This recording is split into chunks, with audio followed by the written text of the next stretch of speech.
கூட்டங்கள் நாம் நடத்தி இருக்கின்றோம். எல்லா இடத்திலும் கூட நம்முடைய மதிப்பு மிகுந்த தேசிய ஜனநாயக கூட்டணியுடைய தலைவர் பெருமக்கள் பங்கேற்றிருக்கின்றார்கள். ஒரு பெரிய மாநாடு, எவ்வளவு பெரிய மாநாடாக இருந்தாலும் கூட எல்லா மக்களும் அந்த மாநாட்டுக்கு வர முடியாதுங்க. ஆனா ஒரு தெருமுறை பிரச்சார கூட்டமாக இருக்கும்போது அந்த கடைக்காரனை கடையிலிருந்து வெளியே வந்து எட்டி பார்ப்பாங்க, என்ன பேசுறாங்கன்னு கேட்பாங்க. அந்த பக்கம் இருக்கக்கூடிய பொதுமக்கள் கூட வேறு வேறு வேலையில் இருந்தாலும் கூட என்ன பேசுறாங்கன்னு கேட்பாங்க. அதனால ஒரு அரசியல் கட்சியினுடைய குறிக்கோளை, எதற்காக திராவிட முன்னேற்ற கழகத்தை ஆட்சியிலிருந்து அகற்ற வேண்டும் என்கின்ற நம்முடைய சிந்தனைகள் எல்லாம் ஒரு தெருமுனை பிரச்சார கூட்டத்தில் மிக வேகமாக நம்முடைய பொதுமக்கள்கிட்ட கொண்டு போய் சேர்த்திடலாம். ஏன்னா அவங்க தான் முடிவு செய்யறாங்க எந்த ஆட்சி இருக்க வேண்டும், எந்த ஆட்சி செல்ல வேண்டும் என்று. பெரும்பாலும் அரசியல் கட்சியை சார்ந்தவர்கள் அந்தந்த கட்சிக்கே தான் ஓட்டு போடுவாங்க. ஆனா சாதாரண பொதுமக்கள் மட்டும்தான் முடிவு செய்து ஆட்சியை மாற்றக்கூடிய ஒரு அதிகாரம் அந்த பொதுமக்களுடைய கையில் இருக்கு. அதனால் அற்புதமான இந்த தெருமுனை பிரச்சார கூட்டத்திற்கு வந்திருக்கக்கூடிய எல்லா நம்முடைய தேசிய ஜனநாயக கூட்டணியுடைய தொண்டர் பெருமக்கள், தலைவர் பெருமக்கள், பொதுமக்கள் எல்லோருக்கும் மறுபடியும் என்னுடைய மாலை வணக்கத்தை தெரிவித்துக் கொள்கின்றேன். அன்பு சொந்தங்களே, மேடையின் மீது நம்முடைய மரியாதைக்குரிய 2 சட்டமன்ற உறுப்பினர்கள் நம்முடைய அழைப்பை ஏற்று வந்திருக்கின்றார்கள். கவுண்டம்பாளையம் தொகுதியினுடைய ஒரு அற்புதமான சட்டமன்ற உறுப்பினர், தொடர்ந்து மக்களுக்கு பணி செய்து கொண்டிருக்கக்கூடியவர், மக்களுடைய அன்பை எல்லாம் பெற்றிருக்கக்கூடிய அண்ணன் PRG அருண்குமார் அவர்கள் நம்மோடு வந்திருக்கின்றார்கள். இந்த மண்ணினுடைய மைந்தன், அவருக்கும் என்னுடைய சிறப்பு வணக்கத்தை தெரிவித்துக் கொள்கின்றேன். இன்னொருவர் அற்புதமான ஒரு பண்பாளர், பேச்சில கூட ரொம்ப ஒரு கண்ணியமாக, ரொம்ப ஒரு அற்புதமாக பேசக்கூடிய ஒரு மனிதர். இந்த ரோட்டை தாண்டோன்னே அந்த பக்கம் சிங்கை சட்டமன்ற தொகுதி, அதனுடைய சட்டமன்ற வேட்பாளராக இருக்கக்கூடிய மரியாதைக்குரிய அண்ணன் KR ஜெயராமன் அவர்கள் வந்திருக்கின்றார்கள். அவர்களுக்கும் என்னுடைய மரியாதை கலந்த வணக்கத்தை தெரிவித்துக் கொள்கின்றேன். அவர்களோடு வந்திருக்கக்கூடிய அனைத்து இந்திய அண்ணா திராவிட முன்னேற்ற கழகத்தினுடைய எல்லா பொறுப்பில் இருக்கக்கூடிய தலைவர்களுக்கும் தொண்டர்களுக்கும் வணக்கத்தை தெரிவித்துக் கொள்கின்றேன். அனைத்து இந்திய அண்ணா திராவிட முன்னேற்ற கழகத்தினுடைய வடக்கு மாவட்ட அவைத் தலைவர் சாமி என்கின்ற குமாரசாமி அண்ணன் வந்திருக்கிறாங்க. அவர்களுக்கும், என்னுடைய பின்னாடி ராஜு அண்ணன் இந்த இருக்கையில் அமர்ந்திருக்கின்றார்கள், அவர்களுக்கும், மேடையில் இருக்கக்கூடிய அம்மா மக்கள் முன்னேற்ற கழகத்தினுடைய சார்பாக வந்திருக்கக்கூடிய அருமை தலைவர்களுக்கும், பாட்டாளி மக்கள் கட்சி சார்பாக வந்திருக்கக்கூடிய அற்புதமான தலைவர்களுக்கும் என்னுடைய மரியாதை கலந்த வணக்கத்தை தெரிவித்துக் கொள்கின்றேன். அதே போல பாரதிய ஜனதா கட்சியினுடைய மாவட்ட தலைவராக இருக்கக்கூடிய அருமை அண்ணன் ரமேஷ் அவர்கள், மாநிலத்தினுடைய செயலாளர், இதற்கு முன்பு மாவட்ட தலைவராக இருந்து நமக்கு ஆக்கம் ஊக்கம் கொடுத்த அண்ணன் நந்தகுமார் அவர்கள், இதற்கு முன்பு மாவட்ட தலைவராக இருந்து நமக்கு ஒரு பெரிய ஒரு ஆக்கம் ஊக்கம் கொடுத்த அண்ணன் பாலாஜி உத்தமராஜ் அவர்களுக்கும் என்னுடைய மரியாதை கலந்த வணக்கத்தை, வாழ்த்துக்களை தெரிவித்துக் கொள்கின்றேன். அன்பு சொந்தங்களே, ஒரு மிக முக்கியமான காலகட்டத்தில் இன்னும் ஒரு 50 நாட்கள்ல நாம் தேர்தலை சந்திக்க இருக்கின்றோம். எத்தனையோ தேர்தலை சந்தித்திருக்கின்றோம். ஆனா அந்த 2026 தேர்தலை பொறுத்தவரை இது வரலாற்று சிறப்புமிக்க ஒரு தேர்தல். காரணம், ஒரு 4.5 ஆண்டுகள்ல தமிழகம் எப்போவாவது இந்த அளவுக்கு கஷ்டப்பட்டிருக்கு அப்படின்னு நம்ம பார்த்தோம்னா, இதற்கு முன்பு திராவிட முன்னேற்ற கழகத்தினுடைய ஆட்சி, இதற்கு முன்பு 2006 11 வரை நடந்த பொழுது எந்த அளவுக்கு தமிழகத்தினுடைய வரலாற்றில் ஒரு இருண்ட ஆட்சி என்று நாம் சொன்னோமோ, இந்த ஆட்சி தூக்கி எறியப்பட வேண்டும் என்று பொதுமக்கள் எல்லாம் முடிவு செய்து, மரியாதைக்குரிய அம்மா புரட்சி தலைவி அவர்கள் தலைமையில் தமிழகத்தினுடைய சரித்திரமாக ஒரு முறை அல்ல 2 முறை தொடர்ந்து அனைத்து இந்திய அண்ணா திராவிட முன்னேற்ற கழகம் கொடிய திமுக வேண்டாம் என்று 2011 21 வரை ஆட்சி கட்டல் அமர்த்தியிருந்தாங்க. இன்னைக்கு அதைவிட ஒரு கொடுங்கோல் ஆட்சி நடக்குது. 2006 11 வரை அவர்கள் செய்த கொடுமைக்காக 10 ஆண்டு காலம் தமிழகத்தினுடைய அரசியல் வரலாற்றில் அனைத்து இந்திய அண்ணா திராவிட முன்னேற்ற கழகம் தொடர்ந்து ஆட்சியில் இருந்தாங்க என்பதை போல இந்த 4.5 ஆண்டுகளை நாம் பார்த்திருக்கின்றோம். கிட்டத்தட்ட 4 ஆண்டுகள் 10 மாதம். நிச்சயமாக நமக்கு வேண்டாம் என்று எல்லோரும் முடிவெடுத்து எப்ப தேர்தல் வரும் என்று காத்து கொண்டிருக்கக்கூடிய தேர்தலாக இது நடந்திருக்கிறது. நான் காரணம் சொல்றேன். ரொம்ப நாளைக்கு முன்னாடி கர்ம வீரர் காமராஜர் ஐயா குமரியில போட்டியிட்டு காங்கிரசினுடைய ஒரு தலைவராக இருந்து வெளியே வந்து கட்சி உடைந்த பிறகு கூட திராவிட முன்னேற்ற கழகத்திற்கு தூக்கத்தை கெடுத்துக் கொண்டிருந்தார்கள். அப்ப கலைஞர் கருணாநிதியை சொன்னாங்க, நெல்லை எங்கள் எல்லை, குமரி எங்கள் தொல்லை என்று சொன்னார்கள். அதாவது திராவிட முன்னேற்ற கழகத்தை பொறுத்த வரைக்கும் திருநெல்வேலி வரைக்கும் தான் அரசியல். குமரிக்குள்ள போனாவே தொந்தரவு பிடிச்ச மக்கள், அவங்க எல்லாம் தொல்லை பிடிச்ச மக்கள். அதனால குமரி எங்கள் தொல்லை என்று சொன்னார்கள். காரணம், கர்ம வீரர் காமராஜர் ஐயாவுக்காக. இன்னைக்கு அதே கருணாநிதி ஐயாவுடைய பேரன் திரு தயாநிதி மாறன் அவர்கள் ஒரு 4 நாளைக்கு முன்னாடி கோயம்புத்தூர் மக்களை பத்தி சொல்றாரு. ஒரு மேடையில் எல்லாரும் இருக்கிறாங்க. சாராய அமைச்சர் செந்தில் பாலாஜி உட்கார்ந்து இருக்கிறாரு, எல்லாரும் மேடையின் மீது இருக்கிறார். தயாநிதி மாறன் சொல்றாரு, கோயம்புத்தூர் மக்கள் ரொம்ப கேர்ஃபுல்லா அவங்கள பார்க்கணும், அவங்களை கெடுக்க மாட்டாங்க, ஆனா பக்கத்தில் இருக்கிற எல்லாரையும் கோயம்புத்தூர் மக்கள் கெடுத்துருவாங்க அப்படின்னு. எப்படி ஒரு காலத்துல குமரி எங்கள் தொல்லை என்று சொல்லி கன்னியாகுமரி இதுவரைக்கும் திராவிட முன்னேற்ற கழகத்தினுடைய கையில வந்ததே கிடையாது. எப்பாச்சும் ஒரு எம்எல்ஏ இங்க வருவாங்க. கோயம்புத்தூர் அவருடைய கட்டுப்பாட்டில் இல்லை.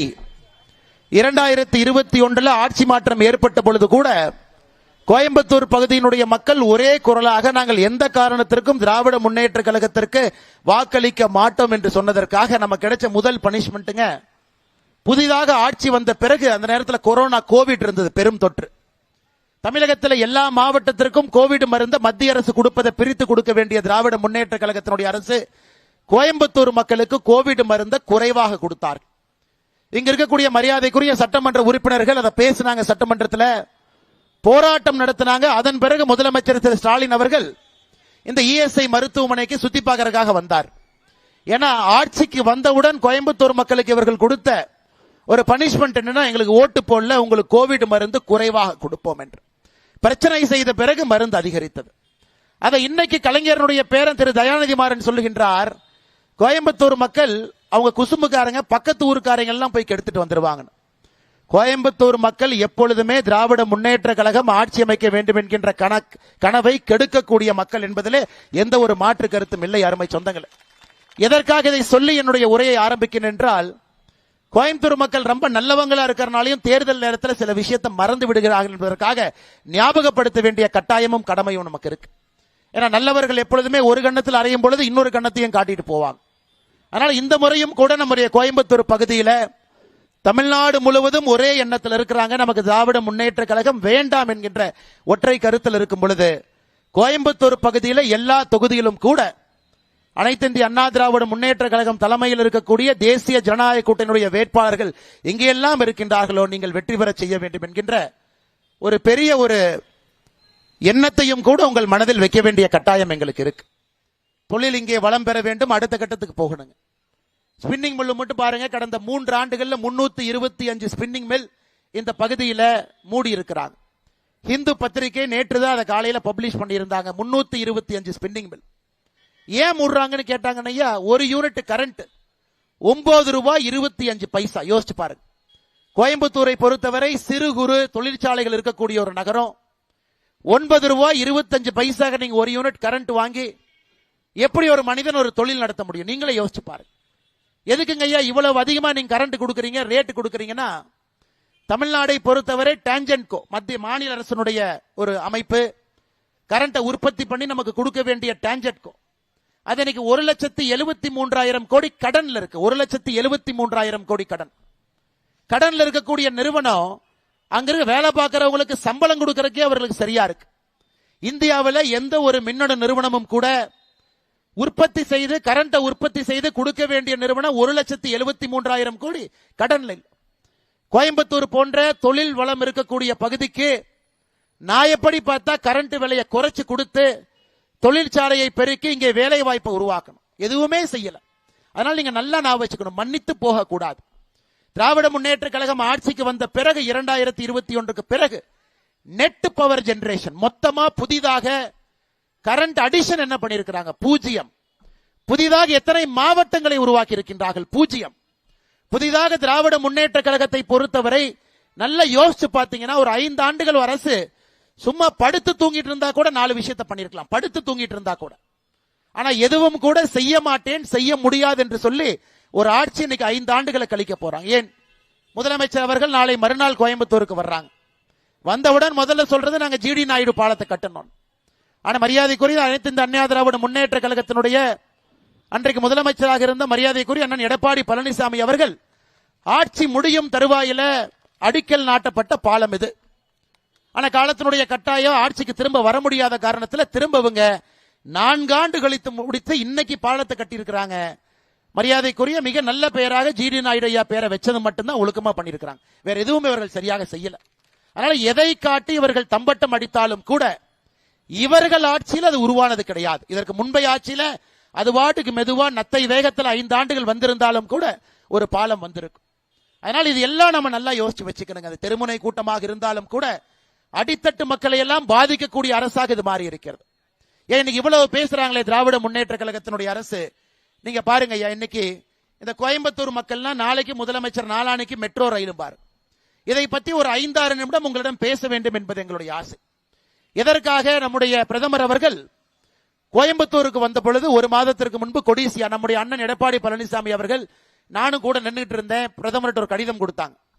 அந்த கடிதத்தில் என்ன கேட்டாங்கன்னா, ஐயா கோயம்புத்தூருக்கு மெட்ரோ ரயில் வேண்டும் என்று அண்ணன் எடப்பாடி பழனிசாமி அவர்கள் இதே கோயம்புத்தூர் விமான நிலையத்தில் கடிதம் கொடுத்தார். பாரதிய ஜனதா கட்சி சார்பாக நாமளும் பிரதமருக்கு கடிதம் கொடுத்தோம், கோயம்புத்தூருக்கு மெட்ரோ ரயில் வேண்டும் என்று. எதற்கு வேண்டும்னாங்க, இன்னைக்கே பாருங்க, நாம் என்னதான் கூட்டம் போட்டு ஓரத்தில் இருந்தாலும் கூட பொதுமக்களுக்கு இடையூறு செய்ய வேண்டாம் என்று நாம் எவ்வளவோ நினைச்சிருந்தாலும் கூட பொதுமக்களுக்கு எங்கேயோ தொந்தரவாகுது. இன்னைக்கு சிட்டிக்குள்ள எங்கேயுமே போக முடியாது. இன்னைக்கு இந்தியாவில் கோயம்புத்தூர் போன்ற ஒரு மிக முக்கிய நகரத்திற்கு ஒரு மெட்ரோ வேண்டும். ஆனா இன்னைக்கு நாம் புரிந்து கொள்ள வேண்டும், எந்த மெட்ரோ திட்டமாக இருந்தாலும் கூட அது கடன் வாங்கி செயல்படுத்தக்கூடிய திட்டம் தான் எல்லா மெட்ரோ திட்டமும் கூட. உதாரணத்துக்கு சென்னை மெட்ரோ எடுத்துங்க. Chennai metro phase 2, Chennai metro இரண்டாவது பாகம் என்பது கிட்டத்தட்ட 155 கிலோமீட்டர் தூரம் இருக்கக்கூடிய மெட்ரோ. 63,246 கோடி ரூபாய் தேவைப்படுது. 63,000 கோடி அந்த மெட்ரோக்கு வேணும். அந்த 63,000 கோடியில கடன் மட்டுமே 33,000 கோடி மத்திய அரசு கடன் வாங்கி கொடுக்கறாங்க. அந்த மெட்ரோ ஓடும் பொழுது அதுல இருந்து வரக்கூடிய வருமானத்துல 30 ஆண்டுகள்ல அந்த கடனை கட்டணும், வட்டியை கட்டணும், அசலை கட்டணும், 33,000 கோடியும் கட்டி முடிச்சிடணும். அதன் பிறகு மத்திய அரசு தன்னுடைய பங்காக 10,000 கோடி ரூபாய் கொடுக்கறாங்க, முதலீடாக வைத்துக் கொள்ளுங்கள். ஆக மொத்தமாக சென்னை மெட்ரோ நீங்க எடுத்துக்கிட்டீங்கன்னா 63,246 கோடியில மத்திய அரசு மட்டுமே 43,000 கோடி கொடுக்கறாங்க. அதுவும் திராவிட முன்னேற்ற கழகம் ஆட்சிக்கு வந்த பிறகு இது மாநிலத்தினுடைய ப்ராஜெக்ட் என்று சொல்லி பணமே வேண்டான்னு இவங்களே டிமிக்கி கொடுத்தாங்க. அதன் பிறகு பிரதமர் பார்த்தாங்க, இவங்களும் செய்ய மாட்டாங்க, நம்மளை செய்ய விட மாட்டாங்க என்று பிரதமர் அவர்கள் அது மத்திய அரசினுடைய ப்ராஜெக்ட் அவரே டிக்ளேர் பண்ணி 10,000 கோடி ரூபாய் அந்த ப்ராஜெக்டுக்கான மூலதனத்தை கொடுத்து 33,000 கோடி கடன் தொகையும் மத்திய அரசு கேரண்டி பண்ணிருக்காங்க. இன்னைக்கு நீங்க கோயம்புத்தூர் மெட்ரோக்கு வாங்க. கோயம்புத்தூர் மெட்ரோவை பொறுத்தவரை கோயம்புத்தூர் மெட்ரோ 34 கிலோமீட்டர் 34 கிலோமீட்டர். இன்னைக்கு கோயம்புத்தூர் மெட்ரோ வரணும், ஹோப்ஸ் காலேஜ் வரணும், உக்கட ஜங்ஷன் வரணுங்க, ராமகிருஷ்ணா மில்ஸ் வரணும், முழுமையாக 34 கிலோமீட்டர். இந்த 34 கிலோமீட்டருக்கும் இதே போல இதுக்கு ஒரு காஸ்ட் போடுவோம். கிட்டத்தட்ட 70% கடன் வாங்கித்தான் அந்த மெட்ரோ நாம் பண்ண போறோம். உலக வங்கி கொடுப்பாங்க, ஜப்பான் வங்கி கொடுப்பாங்க. நீங்களும் நானும் அந்த மெட்ரோல போகும் பொழுது நாம கற்ற பணத்தை வச்சுதான் அந்த கடனை அடைப்பணும். இந்தியா முழுவதும் இதுதான். இன்னைக்கு மத்திய அரசுக்கு ஒரு ப்ராஜெக்ட் ரிப்போர்ட் அனுப்புறாங்க. மத்திய அரசு அந்த ப்ராஜெக்ட் ரிப்போர்ட்டை படிச்சுட்டு திரும்ப மாநில அரசு கேட்கிறாங்க, இந்த மாதிரி திட்டத்தோடு கோயம்புத்தூருக்கு மெட்ரோ கொண்டு வந்தீங்கன்னா அங்க இருக்கக்கூடிய மக்கள் தாங்க மாட்டார்கள். இவ்வளவு ஃபால்ட்டியா தவறான ஒரு மெட்ரோ ரிப்போர்ட்டை நீங்க தயார் பண்ணிருக்கிறீங்க. நான் படிக்கிறத மட்டும் நீங்க கேளுங்க. தப்பு யாரு மேலே நீங்களே முடிவு செய்யுங்க. மத்திய அரசு சுட்டி காட்டி இருக்கின்றார்கள், நீங்க ரிப்போர்ட்டை கொடுத்தீங்க, ஆனா ரிப்போர்ட் சரியா இல்லாம தப்பா நீங்க பண்ணுனீங்கன்னா ஒரு ஆண்டும் கூட இந்த மெட்ரோல யாரு பயணம் பண்றாங்களோ குறைந்தபட்சம் 20% அவங்களுடைய பயண செலவை உயர்த்திக்கிட்டே போகணும். அப்ப அவங்களே 2 வருஷம் கழிச்சு எனக்கு மெட்ரோ வேண்டாம், நான் 2 வீலர்லயே போய்க்கிறேன், மெட்ரோ கொடுக்கிற காசு. இன்னைக்கு பெங்களூர்ல அதே பிரச்சனைங்க. தவறாக பெங்களூர்ல phase 2 மெட்ரோ வந்த காரணத்திற்காக இன்னைக்கு பெங்களூர்ல பாத்தீங்கன்னா கடந்த 5 ஆண்டுகள்ல 700% மெட்ரோவுடைய பயண விலை உயர்ந்திருக்கிறது. ஏன்னா அதே நேரத்தில் ஆட்டோ இருக்கு, ஆட்டோ நல்லா உட்கார்ந்து இருக்கிறாங்க, பிரச்சனை வரக்கூடாது. கவர்மெண்ட் பஸ் போகுது, அதே நேரத்தில் மெட்ரோ இருக்கு. மத்திய அரசு என்ன சொன்னாங்க, இதை கொஞ்சம் மாத்தி எங்களுக்கு திரும்ப அனுப்புங்க. 20 லட்சம், அதாவது 2 மில்லியன் 20 லட்சம் பேர் இருக்கக்கூடிய ஊருக்கு நாங்க மெட்ரோ கொடுக்கிறோம்.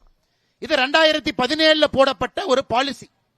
ஆனா கோயம்புத்தூர்ல நீங்க 15 லட்சம் தான் இருக்கிறாங்கன்னு கொடுத்திருக்கீங்க. எப்படி கோயம்புத்தூர் மக்களுக்கு மெட்ரோ வரும்? அப்பதான் நமக்கே ஆச்சரியம், எப்படி கோயம்புத்தூர்ல 15 லட்சம் இருக்கிறாங்க?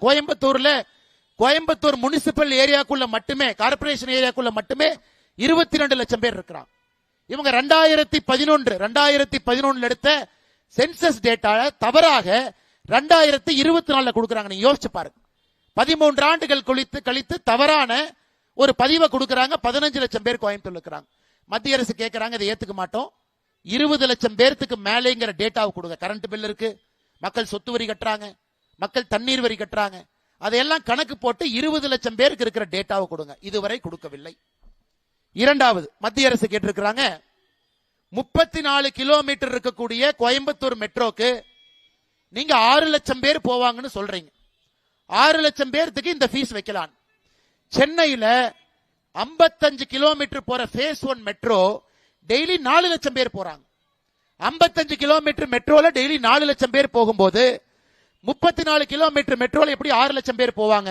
சரியா கணக்கு போட்டு கொடுங்க. இல்லாட்டி மெட்ரோல ஏற சாதாரண பொதுமக்கள் தலையின் மீது இந்த ரேட்டை ஏத்திடுவாங்க. 100 ரூபா 130 ரூபா கொடுத்தீங்கிறது கூட போக முடியுங்களா? அதுக்கு ரேபிடோ கூட்டா 30 ரூபாய் கொண்டே விட்டுருவான். ஆனா மத்திய அரசு கேட்டது திரும்ப கொடுத்து இதை மறுபடியும் சரி பண்ணி ரூட்டை ரீஅலைன் பண்ணி ரைட் ஆஃப் வே மெட்ரோல இருந்து கீழே வரும் பொழுது 22 மீட்டர் வித்து இருக்கணும், நீங்க 18 மீட்டர் வித்து போட்டிருக்கீங்க. இதை எதையுமே பொது மேடையில பேச மாட்டாங்க. பொது மேடையில முதலமைச்சர் ஒன்னே ஒன்னு பேசுவாரு, கோயம்புத்தூர் மக்களை வஞ்சித்து விட்டார்கள். மோடி அவர்களுக்கு கோயம்புத்தூர்ல மெட்ரோ வேண்டாம். இந்தியாவில சின்ன சின்ன ஊரெல்லாம் மெட்ரோ வாங்கும் பொழுது எப்படிங்க கோயம்புத்தூருக்கு நம்ம மெட்ரோ கொடுக்காம இருப்போம்? அதனால்தான் அண்ணன் எடப்பாடி பழனிசாமி அவர்கள் நம்முடைய முதலமைச்சராக அண்ணன் பதவி ஏற்கும் பொழுது இது உறுதியாக கோயம்புத்தூருக்கும் மதுரைக்கும் தமிழகத்துல மெட்ரோ வந்தே தீரும். அதுக்கு தான் இவ்வளவு சொல்றேங்க. இதை யாருனாலையும் தடுக்க முடியாது. இந்த ரிப்போர்ட்டை கொஞ்சம் சரி பண்ணி சரியான முறையில கொடுத்து இந்த மெட்ரோல ஏறவங்க தலையில சுமையை ஏத்தாம அவங்க சரியா போற மாதிரி திட்டத்தை போட வேண்டும் என்று மட்டும்தான் மத்திய அரசு நாம் சொல்லிக் கொண்டிருக்கின்றோம். அருமை சொந்தங்களை, இது மட்டும் இல்லை, இத்தனை பொய்ய பேசுறாங்க. அதற்கு நமக்கு ஒரு தெருமுனை பிரச்சார கூட்டம் தேவைப்படுகிறது. இதுல உங்களிடம் பேசும் பொழுது கேட்கிறவங்க நீங்க 4 பேர் சொல்லுவீங்க, இல்ல அனைத்து இந்திய அண்ணா திராவிட முன்னேற்ற கழகம் தலைமையிலான தேசிய ஜனநாயக கூட்டணி அவங்க ஆட்சிக்கு வந்தா மட்டும்தான் கோயம்புத்தூருக்கு மெட்ரோ வரும் என்பதை நீங்கள் புரிந்து கொண்டாலே நமக்கு போதும், வேற எதுவுமே வேண்டாங்க. இவங்க வந்தா மட்டும்தான் செய்வாங்க. அவர்களால் நிச்சயமாக சத்தியமாக இதை செய்வதற்கு வாய்ப்பு கூட கிடையாது. இன்னைக்கு இத்தனை பொதுமக்கள் ஆட்டோ டிரைவர் 2வது இருக்கையில் இருக்கிறாங்க. நம்மை பொறுத்தவரை ஆட்டோ வாழணும். நேற்று மத்திய உள்துறை அமைச்சர் திரு அமித்ஷா அவர்கள் பாரத் டாக்ஸி அப்படின்னு ஆரம்பிக்கிறாங்க. அதாவது எத்தனையோ பிரைவேட் கம்பெனி இருக்கு. அங்க தம்பி ஒருத்தர் நின்று இருக்காரு, ஒரு தனியார் நிறுவனத்துக்கு பணிபுரியறவங்க. அவங்க எல்லாம் நம்ம உடனே ஆர்டர் பண்ணா சாப்பாடு கொண்டு வந்து கொடுக்குறாங்க. ஒரு பொருளை மத்தியானம் 12 மணிக்கு வந்து கொடுக்குறாங்க. ஆனா அவர்களுக்கு சம்பளம் என்னன்னு கேளுங்க. சம்பளம் எவ்வளவு இருக்கும், இன்சென்டிவ் எவ்வளவு இருக்கும்? இந்த பொல்யூஷன்ல வண்டி எடுத்துட்டு இங்கேயும் எங்கேயும் போறாங்க. எத்தனை காலத்திற்கு அவங்களுடைய உடம்பு தாங்கும் நீங்களே யோசிச்சு பாருங்க, சின்ன வயசு பசங்க. நேற்று நம்முடைய உள்துறை அமைச்சர் அவர்கள் இந்தியாவில் யாரெல்லாம் இங்க இருக்கிறாங்களோ நீங்களே முதலாளிகளாக ஒரு நிறுவனத்தை மத்திய அரசு ஆரம்பித்து கொடுக்கிறது, அது பேர் பாரத் டாக்ஸி. யாரெல்லாம் டாக்ஸி நடத்துறீங்களோ உங்களுக்கு மத்திய அரசு நரேந்திர மோடி அவருடைய அரசு உங்களோடு இணைந்து அதுல உங்களை பங்குதாரராக போட்டு நீங்க ஒரு டாக்ஸி கம்பெனி ஆரம்பிச்சு நீங்க நடத்துங்க. அதுல உங்களுக்கு சம்பளமும் வரும். வரக்கூடிய ப்ராஃபிட் எவ்வளவு வருமானம் உங்களுக்கு லாபம் வருதோ ஆண்டினுடைய கடைசியில அது உங்களுக்கு இன்சென்டிவாக வந்து வேணும். எல்லா இடத்திலும் கூட நாம் இப்படி யோசிக்கிறோம். ஒரு மெட்ரோ வரணும், அதுலயும் மக்கள் போகணும். டாக்ஸி இருக்கணும், அதுலயும் மக்கள் போகணும். ஆட்டோ இருக்கணும், அதுலயும் மக்கள் போகணும். நாம் யாருக்கும் எதிரி கிடையாது. எல்லோரும் ஒரே இடத்துல மெட்ரோவும் போகட்டும், மெட்ரோ போறவங்க போகும். அதற்காக மட்டும்தான் இந்த திட்டத்தை மாற்றி கொடுங்க. இது மக்களுக்கு பயன்படக்கூடிய திட்டமாக இருக்க வேண்டும் என்கின்ற வலியுறுத்தலை வைத்திருக்கின்றோம். இதுவரைக்கும் இன்னைக்கு சாயந்தரம் இந்த மேடையில நம்ம எல்லாம் பேசுற வரைக்கும் மாநில அரசு இந்த புதிய ப்ராஜெக்ட் ரிப்போர்ட்டை சரி பண்ணி நாங்க கொடுத்திருக்கிறோம் அப்படின்னு இதுவரை முதலமைச்சர் அவர்கள் வாய் துறந்து இதுவரை சொல்லல. அப்படி இருக்கும் பொழுது எப்படி இவர்கள் கோயம்புத்தூருக்கும் மதுரைக்கு உண்மையா இருப்பாங்க? திராவிட முன்னேற்ற கழகம் ஆட்சிக்கு வந்தாங்க 2021 மே 6ஆம் தேதி. நாம எல்லாம் வாக்கு எண்ணி பார்த்தோம். அதன் பிறகு இவர்கள் வாங்கிய கடன் மட்டும் என்ன? இன்னைக்கு நம்முடைய கூட்டணியினுடைய மிக முக்கிய கட்சியாக முதன்மை கட்சியாக இருக்கக்கூடிய அனைத்து இந்திய அண்ணா திராவிட முன்னேற்ற கழகத்தை பத்தி ஸ்டாலின் ஐயா ஒரே வார்த்தை சொல்லுவாங்க, அவங்க கஜானாவே காலி பண்ணிட்டாங்க. அதிமுக 4.5 வருஷம் கஷ்டப்பட்டு கஷ்டப்பட்டு கஷ்டப்பட்டு எங்களால முடியல, மறுபடியும் எங்களுக்கு 5 வருஷம் கொடுங்க. என்ன எந்த கஜானாவை எந்த அதிமுக எப்ப காலி பண்ணாங்க? 2021 ஆட்சியிலிருந்து அனைத்து இந்திய அண்ணா திராவிட முன்னேற்ற கழக கூட்டணி வெளியே வந்த பொழுது தமிழகத்தினுடைய கடன் 4,62,000 கோடி. 4,62,000 கோடி இந்திய அளவில் அது ஏற்றுக்கொள்ளத்தக்க கூடிய ஒரு கடன். எல்லா மாநிலத்திலும் கூட சராசரியா வளர்ச்சிக்காக கடன் வாங்கி இருந்தார். ஆனா இன்னைக்கு வேண்டுமென்றே அதிமுகவின் மீது பழியை போட்டு போட்டு வண்டியை ஓட்டக்கூடிய திமுக இவங்க ஆட்சியில் இன்னைக்கு 6 லட்சம் கோடி கடன் வாங்கி இருக்கிறாங்க. நீ யோசிச்சு பாருங்க. 1947 சுதந்திரம், 1950 52 தேர்தல், 52 தொடர்ச்சியா ஆட்சி, அப்ப இருந்து 2021 வரைக்கும் 4,62,000 கோடி கடன். 2021 26 வரைக்கும் 6 லட்சம் கோடி கடன். இருங்க நாய் அது 10,62,000 கோடி இன்னைக்கு கடன். இன்னைக்கு தேதியில இன்னைக்கு இங்க எல்லாம் சாதாரண பொதுமக்கள் இருக்கிறீங்க. சாதாரண பொதுமக்கள் நீங்க யோசிக்கணும், இன்னைக்கு இந்த கடன் யாரு தலையின் மீது? இது ஸ்டாலின் அவர் தலையின் மீதா? கிடையவே கிடையாது. சபரீஷனுடைய தலையின் மீதா? கிடையவே கிடையாதுங்க. உதயநிதி ஸ்டாலினுடைய தலையின் மீதா? கிடையவே கிடையாது. இல்ல கனிமொழி அம்மா தான் அந்த கடன் வந்து கட்ட போறாங்களா? கிடையாது. இது நம்மை போன்ற பொதுமக்களின் மீது. ஆட்சிக்கு வந்த பொழுது ஒரு ரேஷன் அட்டையின் மீது 2,10,000 ரூபாய் இருந்த கடன் இன்னைக்கு 4,82,000 ரூபாய் உயர்ந்திருக்கு. யோசிச்சு பாருங்க. 2,10,000 ரூபாய் கடன் எங்கீங்க?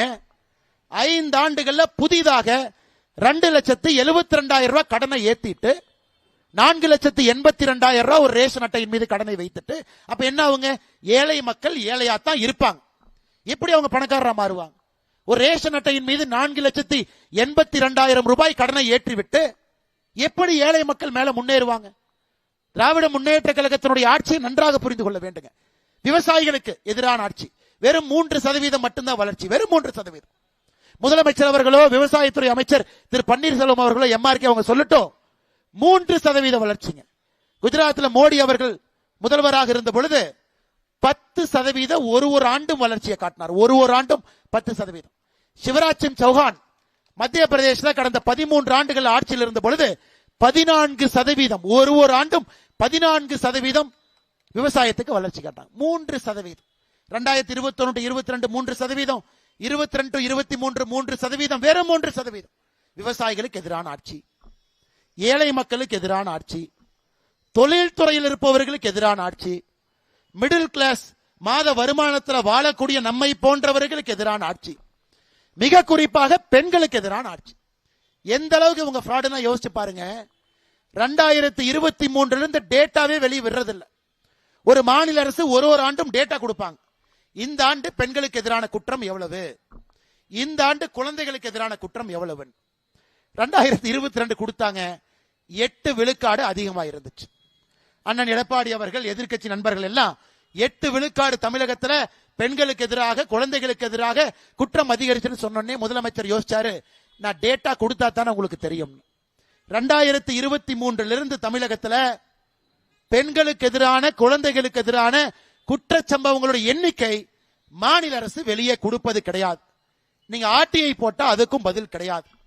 சுத்தி சுத்தி சுத்தி சுத்தி வேற டேட்டா வாங்கி அதுல திரும்பி ரிவர்ஸ்ல பாத்தீங்கன்னா 8 விழுக்காடு ஒரு ஆண்டும் குற்றங்கள் உயர்ந்திருக்கிறது. ஆனா முதலமைச்சர் சட்டமன்றத்தில் சொல்லுவாரு, நம்முடைய சட்டமன்ற குழு தலைவர் எங்களுடைய மாநில தலைவர் அண்ணன் நயினார் நாகேந்திரன் அவர்கள் சட்டமன்றம் முடியும் பொழுது கடைசி நாள்ல கேட்டார். 2 நாளைக்கு முன்னாடி அண்ணன்லாம் இருந்தாங்க. ஐயா, பெண்களுக்கு எதிராக குற்றம் உயர்ந்திருக்கிறதே உங்க ஆட்சியில். யார் சொன்னா பெண்களுக்கு எதிராக குற்றம் உயர்ந்திருக்குது? எங்கிட்ட தரவு இருக்கு. முதலமைச்சர் சொல்றாரு, எங்கிட்ட தரவு இருக்கு, நான் எடுத்து கொடுக்கிறேன், குற்றங்கள் குறைஞ்சிருக்கு. ஐயா, வடிவேல் ஒரு படத்தில் நான் பார்த்தேன். வடிவேல் அண்ணன், நான் செவ்வாய்க்கிழமை சண்டை போட மாட்டேன்னாரு. சரி பரவாயில்ல, புதன்கிழமை சண்டை போடுவான், புதன்கிழமையும் போட மாட்டேன், அப்ப சனிக்கிழமையும் போட மாட்டேன். அது போன்ற முதலமைச்சர் அவர்கள் தரவே கொடுக்காம சட்டமன்றத்தையே முடிச்சிட்டு இன்னும் வெளியே வந்து பெண்களுக்கு எதிராக எங்களுடைய ஆட்சியில குற்றங்கள் குறைந்திருக்குன்னா இதைவிட ஒரு பெரிய பொய்யை யாராவது சொல்ல முடியுமான்னு பாருங்க. ஒரு 4.5 ஆண்டுகள் ஆட்சியில் இருக்கிற முதலமைச்சர் இன்னைக்கு வந்து வடக்கு தெற்கு, ஹிந்தி தமிழ், சமஸ்கிருதம் தமிழ், இதை தவிர தமிழ்நாடு வளர்ந்திருக்கா? 4.5 வருஷமா என்ன பண்ணிருக்காங்க? இதுவரை சொன்னது கிடையாது அன்பு சொந்தங்கள். அதனாலதான் இந்த முறை எல்லோருக்கும் எதிரான ஒரு ஆட்சி, யாருக்குமே வேண்டாம் என்று நாம் முடிவு செய்திருக்கக்கூடிய ஆட்சி. எந்த காரணத்திற்கும் கூட இந்த ஆட்சி வேண்டாம் என்று முடிவெடுத்திருக்கின்றோம். அடுத்து சட்டம் ஒழுங்கு.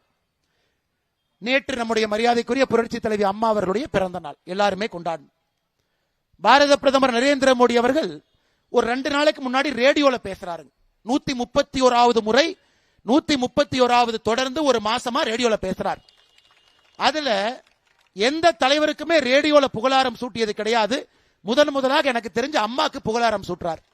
என்ன சொல்றாருனாங்க, அம்மா அவர்கள் முதலமைச்சராக இருந்த பொழுது நான் குஜராத்தினுடைய முதலமைச்சர். ஒரு நாள் அம்மா எனக்கு தொலைபேசியில போன் பண்றாங்க, இந்த முறை பொங்கலுக்கு நீங்கள் எங்க வீட்டுக்கு வந்து சாப்பிடணுங்கிறாங்க. நான் அம்மாவுடைய இல்லத்திற்கு பொங்கல் அன்றைக்கு வந்து நான் உணவு இருந்தேன். அந்த அளவுக்கு அம்மாவிடம் மிக நெருக்கமாக இருந்த ஒரு அரசியல் தலைவன் நான். அம்மாவை மிக ஆழமா பார்த்திருக்கேன். அதில் ஒரு வார்த்தையை பயன்படுத்துறார், இந்தியா முழுவதும் ஒரு முதலமைச்சர் பெண்களுக்கு எதிரான குற்றம் நடந்தால் கடுமையா இருப்பாங்கன்னா அது அம்மா அவர்கள், புரட்சி தலைவி அம்மா அவர்கள் ஒரு வார்த்தையை சொல்றாங்க. இன்னைக்கு மறுபடியும் அதே ஆட்சியை கொண்டு வருவதற்கு ஒரு வாய்ப்பு. யாராவது கொஞ்சம் கோபத்துல, கொஞ்சம் மனக்கசப்புல, கொஞ்சம் மனஸ்தாபத்துல வெளியே இருந்தவர்கள் கூட இன்னைக்கு அம்மாவுடைய ஆட்சி வர வேண்டும், அண்ணன் எடப்பாடி பழனிசாமி அவர்கள் முதலமைச்சராக வர வேண்டும் என்கின்ற ஒற்றை எண்ணத்துல எல்லோருமே இந்த பக்கம் இருக்கிறாங்க. ஏன்? காலத்தினுடைய கட்டாயம். நாம யாராவது ஏதாவது பண்ணி திராவிட முன்னேற்ற கழகம் ஆட்சிக்கு வந்துட்டா அது மன்னிக்க முடியாத பெரும் குற்றமாக மாறிவிடும் என்று அண்ணன் டிடிவி தினகரன் அவர்கள் இன்னைக்கு தேசிய ஜனநாயக கூட்டணியில மிக வலிமையாக அண்ணன் எடப்பாடி பழனிசாமி அவர்கள் பின்னால் நின்று கொண்டிருக்கின்றார்கள். எதற்குங்க? இந்த வரலாற்று சிறப்புமிக்க தேர்தலில் ஒரு சரித்திர பிழை நடந்துவிடக் கூடாது என்கின்ற ஒற்றை காரணத்திற்காக. இன்னைக்கு இந்த பெண்களுக்கு எதிரான குற்றத்தை கட்டுப்படுத்த வேண்டும் முடியும் என்றால் மறுபடியும் அனைத்து இந்திய அண்ணா திராவிட முன்னேற்ற கழகம் தலைமையிலான நம்முடைய தேசிய ஜனநாயக கூட்டணியை நீங்கள் வாக்களித்து இந்த முறை ஆட்சி கட்டளை அமர வைத்தால் மட்டும்தான் பெண்களுக்கு நைட்டு ஒரு 8 மணிக்கு போன ரேவதி அக்கா, மரியாதைக்குரிய திரைப்பட நடிகர் திரு ரேவதி அவர்கள், அவங்க சொல்றாங்க 3 நாளைக்கு முன்னாடி, நான் முதல்ல எல்லாம் சைக்கிள் எடுத்துட்டு சென்னையில் எங்க வேணாலும் போவேன், இப்ப நடந்து போகும் பொழுது நானே பின்னாடி திரும்பி பார்த்துட்டு போக வேண்டிய நிலைமைக்கு வந்துட்டேன். இதை சொல்றாங்க. இது ஒரு ஆரோக்கியமான விவாதம். முதலமைச்சர் இல்லை ரேவதி அவர்களே, நாங்க நல்லா ஆட்சி பண்றோம்னு சொல்லுங்க, தரவுகளை கொடுங்க, ரேவதி அவர்கள் சொல்வது பொய்ன்னு சொல்லுங்க, அது அரசியல் இருக்கட்டும். அவங்க ஒரு சாமானிய மனிதராக ஒரு கருத்தை பதிவிடுறாங்க, ஒரு பெண்ணாக. அதுக்கு திமுக காரை எல்லாம் போய் ரேவதி அவர்கள் மீது பாய்ந்து சமூக வலைதளத்தில் ஆபாசமா திட்டுறாங்க. ஏன்? அதை பார்த்து இன்னொரு பெண் வெளியே வந்து அவங்க பேசக்கூடாது என்பதற்காக மொத்த ஆபாசத்தையும் சகோதரி ரேவதி அவர்கள் மீது பொழிந்து கொண்டிருக்கின்றார்கள். ஏன்னா யாருமே பேசக்கூடாது, பேசினா பிரச்சனை. அதனாலதான் பெண்கள் நீங்க பேசாம இருக்கிறீங்க, அமைதியா இருக்கிறீங்க. ஆனா தேர்தல் களம் வரும் பொழுது, இவிஎம் வாக்குப்பெட்டி வரும் பொழுது, அதுல நீங்க மிக நிச்சயமாக தமிழகத்துல நம்முடைய சகோதரிகள் தாய்மார்கள் மட்டும்தான் மிக முக்கியமாக இந்த ஆட்சி மாற்றத்திற்கான அடிவேற நீங்க தான் போட போறீங்க. அதை கண்டிப்பா நீங்க செய்யணுங்க. காரணம், உங்களுடைய தனிப்பட்ட நீங்க நடந்து போகும்போது இரவு 10 மணியாக இருந்தாலும் அங்க பஸ்ல இறங்குறீங்க, இந்த வீட்டுக்கு நடந்து வர்றீங்க, அமைதியா வரணும். நீங்க பின்னாடி திரும்பி கூட பார்க்க கூடாது. அந்த அளவுக்கு உங்களுக்கு இந்த நகரத்தின் மீதும் மாநில அரசின் மீதும் நம்பிக்கை இருந்தா நாங்கெல்லாம் சரியா வேலை பார்த்திருக்கோம்னு அர்த்தம். அதனாலதான் அன்பு சொந்தங்களே, தாய்மார்களே, சகோதரிகளே, இந்த முறை சட்டம் ஒழுங்கு அதை எந்த காரணத்திற்கும் கூட மறந்து விடாதீர்கள். மறக்காம நீங்க நம்முடைய தேசிய ஜனநாயக கூட்டணிக்கு வாக்களி. நம்முடைய மேற்கு மண்டலத்துக்கு இன்னொரு பிரச்சனை. கடந்த 2 வருடத்துல மட்டுங்க 8 மாவட்டத்துல மேற்கு மண்டலத்துல மட்டுமே 103 பங்களாதேஷ்ல இருந்து வந்திருக்க கூறவங்களை கைது பண்ணியிருக்கிறாங்க. ஐயா, எல்லாரும் வேலை பார்க்கட்டும், நமக்கு அது பிரச்சனை இல்லை. இஸ்லாமிய நண்பர்கள் வேலை பார்க்கணும், முன்னேறணும், வேகமா வரணும். இஸ்லாமியர்கள் இந்த நாட்டினுடைய மிக முக்கியமான மனிதர்கள், நம்ம கூட இருக்கிறோம். கிறிஸ்தவர்கள் மிக வேகமாக முன்னேறி வரணும், இந்து மக்கள் முன்னேறி வரணும், அதுல எந்த மாற்று கருத்து இல்லைங்க. நம்முடைய கோபம் என்னன்னா, சட்டத்திற்கு புறம்பாக பங்களாதேஷிலிருந்து வெஸ்ட் பெங்காலுக்குள்ள ஊடுருவி இங்கே வந்து கடந்த 2 வருடத்துல மட்டும் 103 பேர் கைது செய்யப்பட்டிருக்கின்றார். அதுல யோசிச்சு பாருங்க, 4 நாளைக்கு முன்னாடி திருப்பூர்ல 8 பங்களாதேஷ்காரங்கள டெல்லி ஸ்பெஷல் போலீஸ் தூக்கிட்டு போகுது. எதுக்கையா அந்த 8 பேர்த்த தூக்கிட்டு போறீங்கன்னா, பாகிஸ்தான் ஐஎஸ்ஐயோடு நேரடி தொடர்புல அவங்க இருக்கிறாங்க, அதனால் கைது பண்ணி டெல்லிக்கு எடுத்துட்டு போறோம். எவ்வளவு பெரிய அபாயம் மேற்கு மண்டலத்தில் இருக்குன்னு மட்டும் யோசிச்சு பாருங்க. தொழில் நகரம், அமைதிக்கு பூங்காவாக இருக்கக்கூடிய கோயம்புத்தூர் பகுதி, இப்பதான் ஒரு சூசைடு பாம் பிளாஸ்ட், ஒரு கார் வெடிச்சு இப்பதான் 2 வருஷமா வெளியே வந்திருக்கும். 98 நடந்த குண்டுவெடிப்பு கோயம்புத்தூரை 20 ஆண்டுகள் பின்னாடி போயிருக்கு. இது நடந்த பொழுதெல்லாம் யார் ஆட்சியில் இருக்காங்கன்னு பாருங்க. 98 குண்டுவெடிப்பா, ஆட்சியில திமுக காரங்க தாங்க இருப்பாங்க. 2023-24 கோயம்புத்தூர்ல சூசைடு பாம் பிளாஸ்ட் நடந்ததா, யார் ஆட்சியில? திராவிட முன்னேற்ற கழகம். இவ்வளவு பங்களாதேஷ்காரங்க ஊடுருவிக்கிறாங்க, 8 பேர் 2 நாளைக்கு முன்னாடி டெல்லி போலீஸ் கைது பண்ணிட்டு போறாங்க. பாகிஸ்தான் ஐஎஸ்ஐயோடு நேரடி தொடர்புல இருக்கிறாங்க, யாரு? திமுக காரங்க. அதனால் சட்டம் ஒழுங்கு மேற்கு மண்டலத்தை பொறுத்தவரை, கோயம்புத்தூரை பொறுத்தவரை சட்டம் ஒழுங்குக்கு நீங்க முக்கியத்துவம் கொடுக்கணும். எந்த பகுதியில சட்டம் ஒழுங்குக்கு முக்கியத்துவம் கொடுக்கிறாங்களோ இந்த பகுதியினுடைய மக்கள் சட்டம் ஒழுங்கு கொடுக்கணும். ஏன்னா இன்னொரு முறை இது போல ஏதாவது நடந்தாங்க, மறுபடியும் 20 வருஷம் பின்னாடி போயிடும். ஐயா, இந்த ரோடு காலப்பட்டி ரோடு 2.25 லட்சம் ஸ்கொயர் ஃபீட்டுங்க ஐயா, சாப்ட்வேர் பார்க் வேலையாகுது. 2.25 லட்சம் ஸ்கொயர் ஃபீட். இந்தியாவில் எந்த ஒரு நகரத்திலும் ஒரு ரோட்டுல 3 லட்சம் ஸ்கொயர் ஃபீட்டுக்குள்ள வேலை நடக்காதுங்க ஐயா. இன்னைக்கு நடந்துகிட்டு இருக்கு. அந்த அளவுக்கு கோயம்புத்தூர் இன்னைக்கு தான் தட்டு தடுமாறி ஒரு இடத்துல உட்கார்ந்து மறுபடியும் வளரப்போகுது நிலைமைக்கு வந்திருக்கும்.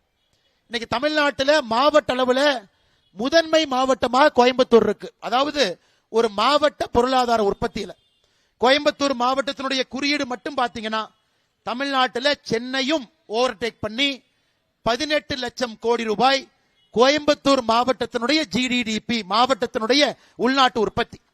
நாம முதன்மை மாவட்டம், முதன்மையா இருக்கணும், அது எந்த மாற்று கருத்து இல்லைங்கய்யா. சட்டம் ஒழுங்கு நல்லா இருக்கணும். அதனால் நீங்கள் எல்லோரும் இந்த முறை பக்கத்து வீட்டில் சொல்லுங்க. திருமுனை பிரச்சார கூட்டத்துக்கு வந்திருக்கக்கூடிய தொண்டர்கள், எல்லா முக்கியமான தலைவர்கள் தொண்டர்கள் இங்க வந்திருக்கிறீங்க.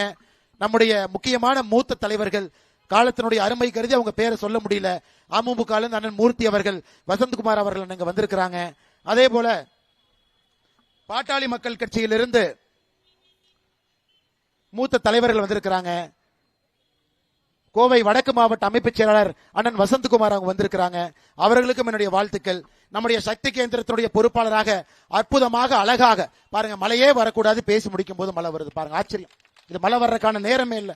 சக்தி கேந்திரத்தினுடைய கூட்டத்தினுடைய நம்முடைய பொறுப்பாளராக இருக்கக்கூடிய அண்ணன் எஸ் கே நாகராஜ் அவர்கள், நம்முடைய ஆற்றல் மிகுந்த மண்டல் தலைவி, ஒரு பெண், மிகச் சிறப்பாக நம்ம எல்லாம் வழிநடத்தி கொண்டு அடுத்த கட்டம் நம்ம எடுத்துட்டு போறாங்க, உமாதேவி அக்கா அவர்கள். அதே போல மேடையில் இருக்கக்கூடிய எல்லா தலைவர்களுக்கும் மரியாதை கலந்த வாழ்த்துக்களை தெரிவித்து, இன்னைக்கு எடப்பாடி அண்ணன் 190 தொகுதி போயிட்டார். இன்னும் அவருக்கு 44 தொகுதி பாக்கி இருக்கு. நயினார் நாகேந்திரன் அவர்கள் எல்லா கட்சி மாவட்டத்துக்கு அண்ணன் ஒரு ரவுண்டு போயிட்டு வந்துட்டார். இன்னைக்கு வீடு வீட்டுக்கு போக வேண்டிய பணி நம்மளுது. அடுத்த 50 நாட்கள் 2 சட்டமன்ற உறுப்பினர் இருக்கிறாங்க. அந்த சட்டமன்ற உறுப்பினர்கள் மறுபடியும் ஜெயிச்சு வரணும், மறுபடியும் நல்ல ஒரு ஆட்சி தமிழகத்துக்கு கிடைக்கணும். இது நாம் எல்லோருமே திமுகவை அகற்ற வேண்டும் என்கின்ற ஒற்றை கருத்துல இருக்கும். இதுல ஈகோ கிடையாது, இதுல எந்த விதமான இஷ்யூ கிடையாது. திமுக போகட்டும், அனைத்து இந்திய அண்ணா திராவிட முன்னேற்ற கழகம் அண்ணன் எடப்பாடி பழனிசாமி தேசிய ஜனநாயக கூட்டணி ஆட்சிக்கு வரட்டும். இந்த ஒற்றை கழுத்தில் இருக்கும் பொழுது நமக்குள்ள எந்த ஒரு வெறுப்பும் கிடையாது. எல்லா வீட்டுக்கும் போய் ஒரு வீட்டிலும் பொதுமக்களை, சகோதரிகளை சந்தித்து நாம் சொல்லி இருக்கக்கூடிய சின்ன சின்ன குறிப்புகளை எடுத்து சொல்லி ஆட்சி மாற்றத்துக்கு நாம் இருக்க வேண்டும் என்று சொல்லி மிக பொறுமையாக இங்கே நின்று கொண்டிருக்கக்கூடிய பத்திரிகை நண்பர்களுக்கும் எல்லா பொதுமக்களுக்கும், இந்த சின்ன சிரமத்தை கூட பொறுப்பெடுத்தாம சைட்ல இருந்து பார்க்கக்கூடிய எல்லா நம்முடைய பெரியோர்களுக்கும் தாய்மார்களுக்கும், கடைக்காரன்னு நமக்காக கடையை வேகமா பூட்டுறாங்க, அவங்களுக்கு ஒரு தொந்தரவு ஏற்பட்டிருக்கும், அதற்காக என்னுடைய மன்னிப்பையும் கேட்டு வந்திருக்கக்கூடிய எல்லோருக்கும் என்னுடைய நல்வாழ்த்துக்களை தெரிவித்து உரையை முடித்துக் கொள்கின்றேன். அண்ணன் 2 பேரும் அவங்க பேசல, 2 எம்எல்ஏவும் அவங்க சார்பா என்னை பேசினாங்க. அதனால் என்னுடைய பேச்சு என்பது நாங்கள் 3 பேரும் 4 பேரும் சேர்ந்து பேசியதாக நீங்கள் எடுத்துக்கொள்ளுங்கள் என்று சொல்லி உரையை முடித்துக் கொள்கின்றேன். நன்றி, வணக்கம். பாரத் மாதா கி ஜெய். நன்றியுரை மண்டலுடைய பொதுச் செயலாளர் கவியரசு அவர்கள்.